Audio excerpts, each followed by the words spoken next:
maybe hunger drives me to think about certain things I've not considered previously. And a thought struck me. In case you don't know or you don't realize, preaching is a calling. Now, anybody who believes in ancestors and ancestral worship will never struggle to understand what I'm trying to say to you. Preachers are called by God through His Holy Spirit. The same way traditional leaders are called by their ancestors. They think we talk rubbish, we think they talk rubbish, but that's the beauty of our democracy. I don't understand how dead people talk, but you can't blame me. Oliver does not understand how a live God talks, So we're just in the same boat. Now, that's the beauty of our democracy. Now, let me tell you something about the calling. God has been calling people since the beginning of this age. I'm talking to people who believe the Bible and people who don't believe the Bible. If you don't believe the Bible, I'm not trying to coerce you to, neither am I trying to convince you to. I'm just trying to build context for my argument. From time immemorial, God called Abraham, God called Moses, God called Joshua, we who believe the Bible know, God called Hezekiah, God called Jeremiah, God called Ezekiel. And one day, God walked this earth in the flesh. And that's Jesus Christ of Nazareth. Whether you believe it or not, that's besides the point. I'm building context. And Jesus began to mobilize men for his cause. What was his cause? He had come to save mankind. I'm not asking you to believe all that rubbish. I'm asking you to get my point. Now, from the very first man God called back then to the men Jesus began to mobilize for his great work, we see God mysteriously and graciously empower supernaturally every man he called. Throughout the entire Bible, from the very first man God called in the Old Testament to the man who wrote the last book of the Bible, we don't see God put the constraint or the demand of intellectual qualification on them. God never said to Abraham, I want to call you, but then I'm taking you to the land of the Canaanites, and please go to the universities that you understand them better. As a matter of fact, God has not changed how he operates. The only qualification God puts upon those he calls is their willingness to follow. He says, if you're willing and obedient, you shall eat the good of the land. Now, let's look at Jesus Christ. Let's look at the people he began to mobilize. He mobilizes fishermen for the work of preaching the gospel. At a time, the God who can do anything and who can do everything walked the streets of a city which was full of religious graduates. The Pharisees, to be a Pharisee, you had to know the Pentateuch. You had to know offhand the first 5 books of the Bible. You had to know it. You had to live it. Those guys wore vestments, and they wrote verses on their foreheads, on their tassels. Those men were well versed in the word. Yet, when God wanted to mobilize people for the salvation of mankind, he went to unqualified people. Now, I'm talking to people who want to understand why we make so much noise about or against the regulation of the Christian faith. But at some stage, I'm going to address myself to those shameless old men who have forgotten the ways of Jesus in favor of the ways of Togo Kaluva. I don't know who they're going to believe in now that their term is over, but follow me. So Jesus goes to a bunch of fishermen and he says, look, close down your business, I have some better work for you to do. And he begins to mobilize them for the cause of preaching the gospel. Hey? Then among them, he goes to a guy who's sitting at the booth there, the tax man, a guy with a purely financial background. He says, no, you too can come to this cause. And over time, he goes to a politician, a man from the group, the harlots. What am I saying now? the zealots. Hey, harlots, zealots. So he calls someone the zealot. The zealots were a political party that wanted to overthrow the Roman government forcefully. He says, you, someone can also come, man. He began to mobilize people for a cause they are completely not qualified for.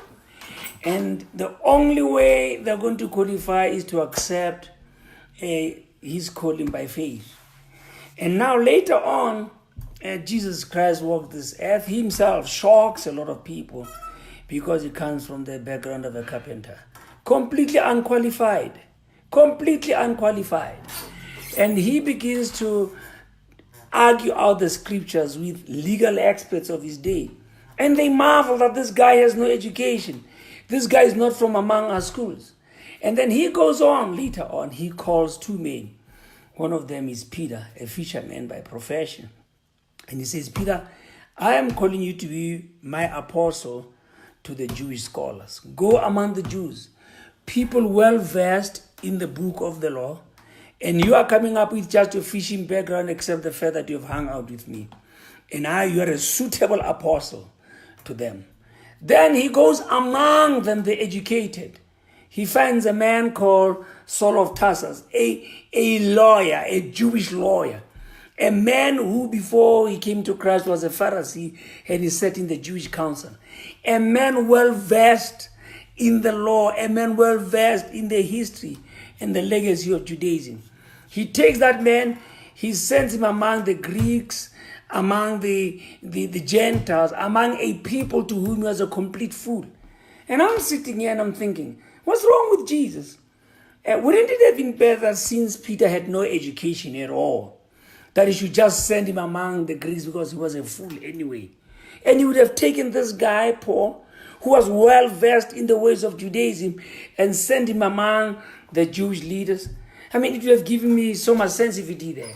But no, you can never say that if you don't understand the ways of God. Let's go back to the Old Testament. I'm about to make my point regarding the regulation of the church. God goes into a Jewish family, into the clan of Levi, and he finds a young man, a very zealous man of 40 years, who was raised as a future Pharaoh, Moses. And God begins to move restlessly within Moses to the extent that Moses cannot be happy with Egypt anymore. And in the process, Moses kills an Egyptian and he goes into exile. And 40 years later, God calls after him and he says, I'm sending you back to the system, the most sophisticated civilization of those days, the strongest military of those days, the strongest economical community of those days, Egypt. And I want you to go and make a presentation to the rulers. But Moses says, God, what's wrong with you? You know I can't talk. How do you take a man with a speech impediment, a man who stutters, and give him a talking job? I mean, really, you're sending him to go and talk to people who eat and drink and sleep politics. He says, I know a better man than I, who's my brother. He speaks better. And, Moses at a point, because beyond that point, God did marvelous, amazing, shocking miracles. The miracles God did through Moses on earth, the miracles Lord Jesus performed don't even parallel that. And Moses does all sorts of things. The food comes from heaven, the oceans part. And in all that period, we never hear and see God healing Moses of his speech impediment. What is my point? My point is, I want those outside our faith to understand the calling we receive does not require intellectual prowess. The calling we receive is just like I watch my TV and I say, gee, ancestors are calling actresses, who they're calling models now. Hey, there seems to be no connection among the people the ancestral spirits call into witchcraft, whatever you call it, into traditional healership. There seems to be no particular criteria. So you can understand how ironic it is when you come and venture into our religion and you are saying our God has to redefine his calling criteria. It's even a bigger shame if you're one of us, like these clowns who sit on the religion, the task team that was set up by the Civil Rights Commission. The very guys who don't even have the qualifications they're demanding. Some of those guys are well known to us. If today the very qualifications they demand for new preachers were to be applied, and I was on the peer review committee, I would kick them out of ministry because they are simple matriculants there, and they demand degrees for others to preach the gospel. But understand us, the job we've been called into does not demand academic qualifications. It's just I'm glad there are ancestral worshippers in our midst. I'm glad there are traditional leaders in our midst. So it's the most natural thing for them to understand.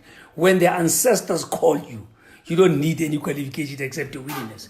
In the same way, when the Holy Spirit calls you, you need no further education except your willingness. But here is the biggest irony. The biggest irony is the politicians who are sitting in parliament, who are running a country.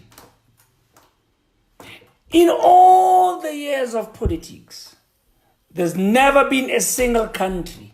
Let's go back to the Roman Empire. Let's go back to the Babylonian Empire. Let's go back let's go to the Persian Empire. Let's look at all past civilizations. Never in the history of mankind has any academic qualification been attached to political office. Right now, if you look at the South African Parliament, we have people like Dr. Ndlozi, Dr. Sisulu, Lindiwe Sisulu, on one hand. On the other hand, you have that Stephen Hazen guy, the DA chief whip who has a matric. He just rewind a few years ago, we had President Zuma, who ran the country and didn't have formal education. It's very hypocritical for those politicians to demand that for us to preach the gospel, a job necessitated by calling, not ambition. Politicians go into it for ambition. They want to control people. And nowhere during electioneering has anybody ever called into question the politician's academic qualification. The most educated president of all time was President Mugabe there. He was overtaken for a while by the Indian prime minister whose term ended, and Mugabe became the most educated president in the world. But he had so many degrees, 7, I think so. But that's not a criteria. So when you come to us as a lawmaker and you're infringing on our philosophy, a constitutionally protected philosophy, which says, I have a right to believe in what I believe. I have a right to practice it to the best of my conscience. I have a right to associate with anyone I want to associate with. And you come in there from parliament, where non-educated people, illiterate, semi-illiterate, professors and academics and individuals are inaugurated not on the basis of their qualification. And you sitting there and you are saying, to practice my conscience, I have to have a degree. There's something wrong with your thinking. There's something completely wrong. But it's even a greater shame if you're one of us. Those preachers who are sitting there with a Civil Rights Commission authored code of conduct, which begins to talk about the qualification of preachers. And it's an ironic. What qualifications do the initiation school principals have? Those people who are responsible in South Africa, since November, we have killed 42 young men in initiation schools. Why don't they demand that those guys have degree in surgery, degree in, what do you call it, biotics, whatever you call those nice things, I've forgotten. It's a shame on me.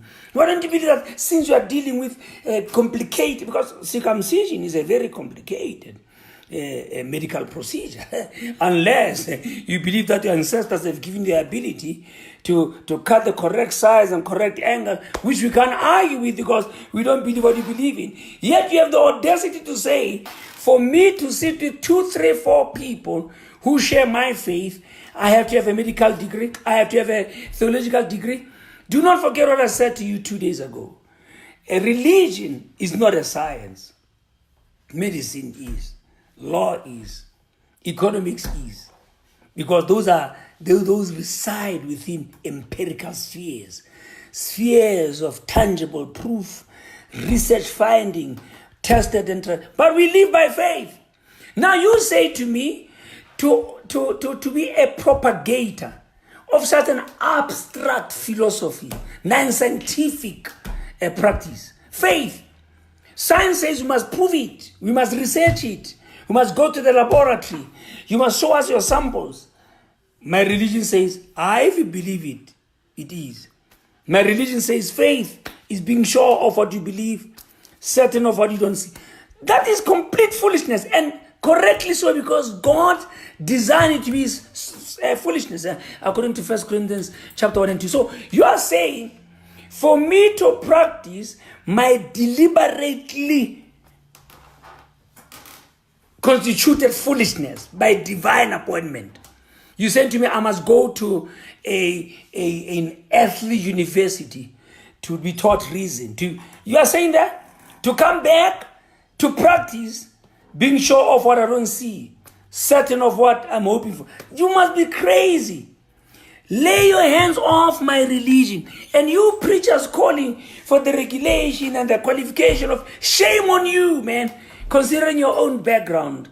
Let me close by saying, with all things considered, you begin to understand why the authors of our Constitution said, let there be freedom of religion, freedom of conscience, freedom of creed, and freedom of association. And to that effect, they've authored the Constitution to create an institution called the Cultural, Religious, and Linguistic Rights Commission, whose sole responsibility to be to ensure that no South African's cultural, religious, and linguistic rights are trampled upon.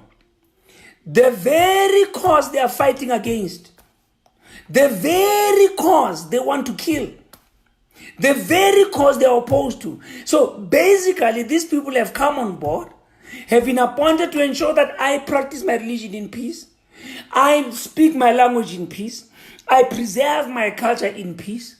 But instead of doing that, they are coming down and ensuring that government takes those rights and government controls them. Think about what I've said. Think about what I'm saying to you. We are called of God. Lastly, Peter receives a complaint that there is something wrong with the church's feeding scheme.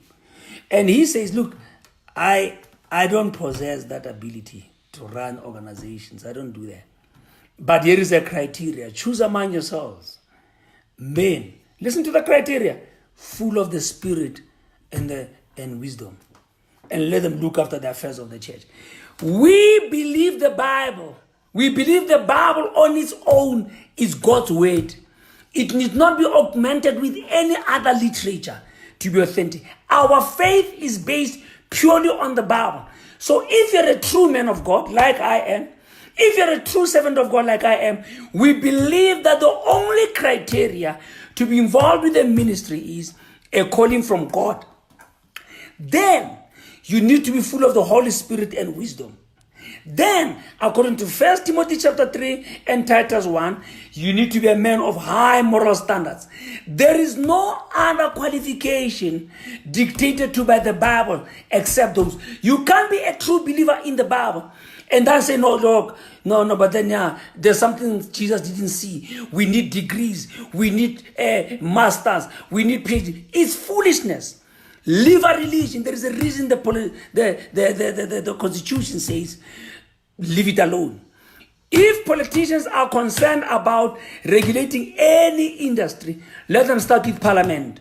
Let the IEC say, you cannot start a political party unless you have a degree in political science. Let them say that. Let the Parliament say, you can't be a member of Parliament until you possess a political science degree. They can hardly regulate their qualifications, and they have the audacity to try to dictate the qualifications of God's house. You will never see that. We shall fight this out to the very end. May the Lord greatly bless and keep you. Bye.